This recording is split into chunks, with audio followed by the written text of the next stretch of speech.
बिस्मिल्लाहिर्रहमानिर्रहीम के साथ खान गुलाम मुस्तफ़ा बलोच का सलाम कबूल कीजिए। डियर स्टूडेंट्स, आज का हमारा टॉपिक है रिलेटिव प्रोनाउंस। रिलेटिव रिलेशन से निकला है और रिलेशंस का मतलब होता है ताल्लुक, रिश्तेदारी, जोड़ना। ऐसे तमाम प्रोनाउंस जो आपस में दो सेंटेंसेस को, दो क्लासेस को जोड़ते हैं, रिलेटिव प्रोनाउंस कहलाते हैं। Relative pronouns are used to join two sentences by denoting relation to the antecedent, and they refer back to the nouns going before them. ये प्रोनाउन दो जुमलों को मिलाते हैं और उसका ताल्लुक फ़ाइल के साथ ज़ाहिर करते हैं, यानी पहले बयान किए जाने वाले नाउन से ताल्लुक को ज़ाहिर करते हैं। आगे बढ़ने से पहले, if you like our videos please subscribe our YouTube channel and do not forget to press the bell icon so that you may get the notifications of our upcoming videos. These pronouns are also called linking pronouns as they link the dependent relative clause of a sentence to its main clause. इन pronouns को हम linking pronounce भी कहते हैं, यानी जोड़ने वाले pronounce भी कहते हैं। ये डिपेंडेंट रिलेटिव क्लास को मेन क्लास के साथ जोड़ने का काम सरअंजाम देते हैं। ये डिपेंडेंट रिलेटिव क्लास को मेन क्लास के साथ मिलाती हैं। ये प्रोनाउंस जो है आपस में दोनों क्लासेस को जोड़ते हैं। Who, whom, whose, what, which, that etcetera are the relative pronouns. ये हमारे सामने जो लिखे हुए हैं, who, whom, whose, what, which and that are relative pronouns के तौर पर इस्तेमाल होते हैं।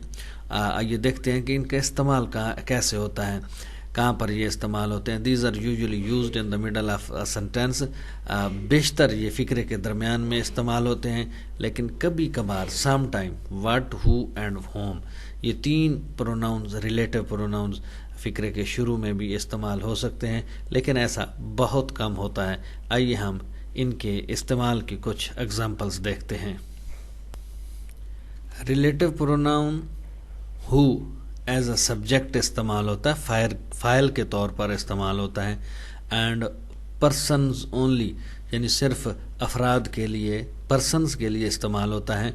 बोथ सिंगुलर एंड प्लूरल, जमा भी होता है, वाहिद के तौर पर भी इस्तेमाल होता है। इसकी एग्जांपल्स है, I know the man who is honest, मैं उस आदमी को जानता हूँ कि जो कोई ईमानदार है। I hate children who are cruel, मैं उन बच्चों से नफ़रत करता हूँ जो जालिम हैं।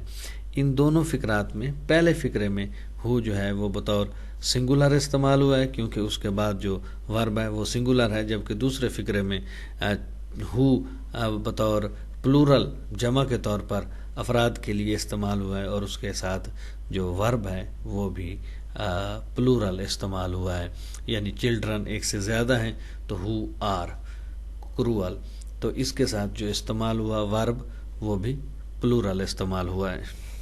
रिलेटिव प्रोनाउन होम, इसका उर्दू में तर्जुमा बनता है जो कि एज एन ऑब्जेक्ट, मफूल के तौर पर इस्तेमाल होता है, और it is also used only for persons, ये भी सिर्फ पर्सन्स के लिए इस्तेमाल होता है, और पहले की तरह सिंगुलर भी और प्लूरल दोनों सूरतों में इस्तेमाल होता है।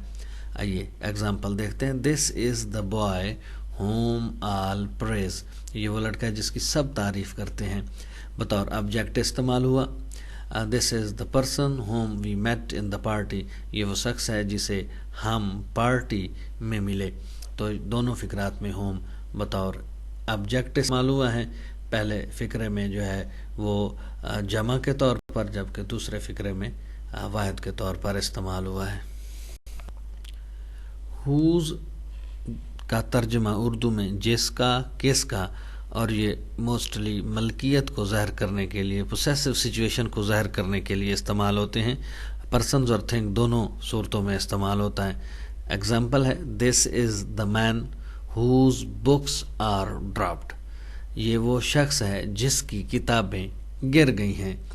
इस फ़िक्रे में शख्स के लिए हुज़ इस्तेमाल हुआ, जबकि A triangle whose three sides are equal is called equilateral triangle. ایسی ٹرائی اینگل جس کے تینوں سائڈز برابر ہوں، ایکولیٹرل ٹرائی اینگل کہا جاتا ہے. اس فقرے میں تھنگ کے لیے، چیز کے لیے ہوز کو استعمال کیا گیا ہے. ریلیٹو پروناؤن وچ جو کہ آبجیکٹ اور سبجیکٹ، فاعل اور مفعول دونوں کے طور پر استعمال ہوتا ہے. Things without life and for animals بے جان چیزوں کے لیے اور جانوروں کے لیے استعمال کیا جاتا ہے. اس کی ایگزامپلز ہیں the answer which you give is not correct, آپ نے جو سوال کا جواب دیا درست نہیں.